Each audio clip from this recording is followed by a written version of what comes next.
आज election commission के समक्ष हमने 3 मुद्दे उठाए हैं।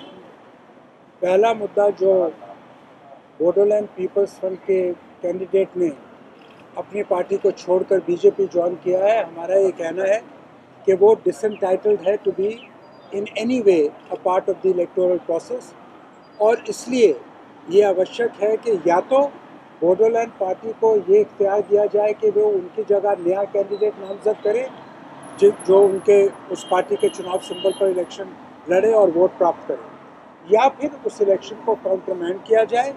हमारी जो मुख्य याचना थी वो ये थी कि देश के अंदर डेमोक्रेटिक इलेक्शंस की प्योरिटी को बरकरार रखने के लिए इलेक्शन कमीशन के पास सारे वो कानूनी अधिकार और सारी शक्तियां हैं जिसका उपयोग करके वो ये सुनिश्चित कर सकते हैं कि ये जो ब्राइबरी और इंड्यूसमेंट और रिश्वतखोरी के माध्यम से जो लोगों की पॉलिटिकल लॉयल्टीज की खरीद फरोख्त हो रही है वो देश में बंद है। तो इसके ऊपर इलेक्शन कमीशन ने हमको गहराई से सुना है। और दूसरा मुद्दा हमने उठाया है कि इलेक्शन ईवीएम जो इलेक्शन कमीशन की ईवीएम्स हैं वो इलेक्शन कमीशन की गाड़ी में ना होकर एक ऐसी कार के अंदर उनको पाया गया, जो प्रियंका जी ने भी ट्वीट किया है, जो बीजेपी के साथ ताल्लुक़ रखने वाले एक बीजेपी के कार्यकर्ता या उसके कैंडिडेट की गाड़ी थी। तो ये कोई असाधारण बात नहीं है, ये कोई आसमान से ये स्थिति पैदा नहीं हुई। तो हमने कहा कि इसके बारे में जांच कीजिए। हमें ये जानकारी दी गई है कि 4 अफसरों को इलेक्शन कमीशन ने सस्पेंड किया है इसकी प्रिलिमिनरी इंक्वायरी के इस बात की प्रिलिमिनरी इंक्वायरी के बाद, और वो इस मामले में जो गाइडलाइंस हैं उनको पूरी तरह से इन्फोर्स करेंगे, ये हमें कहा गया।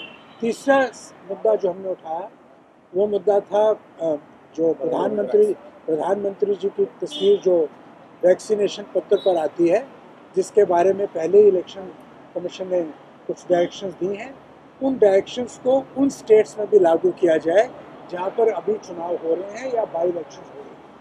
तो ये तीनों मुद्दों पर एक हमारी बहस हुई है, हमने अपनी बात को रखा है। मुझे उम्मीद है कि इलेक्शन कमीशन अपने विवेक के मुताबिक जो कानून द्वारा शक्तियाँ उनको हासिल हैं उनका सदुपयोग करके देश में राजनीतिक जो हमारा ढांचा है और जो डेमोक्रेटिक ढांचा है उसको मजबूत करने का काम करें ना। अंग्रेज़ी में कहने की ज़रूरत तो नहीं है ना। So we have today made 3 representations to the Honorable Election Commission.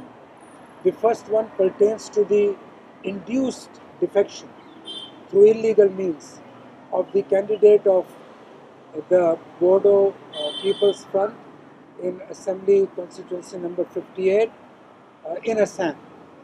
It has been our case before the Commission that Commission has enough powers under the Constitution and under the statutory law to ensure that such inducements that vitiate the electoral process and put a question mark on the purity of the electoral system and which go to weaken democracy are nipped in the bud. The second representation which was made to the Election Commission was in respect of the EVMs which were found in the car of a BJP candidate in Assam, which was a complete violation of the guidelines specified by the Election Commission itself. We were informed that 4 officers have been suspended and that the Election Commission has taken note of this aberration. The third representation was in respect of the photograph of the Prime Minister that appears on the vaccination certificates. In respect of this, directions have already been given by the Election Commission earlier. We have requested the Election Commission to ensure that these directions are complied with in all the states where by-elections are taking place and where elections are taking place. Thank you.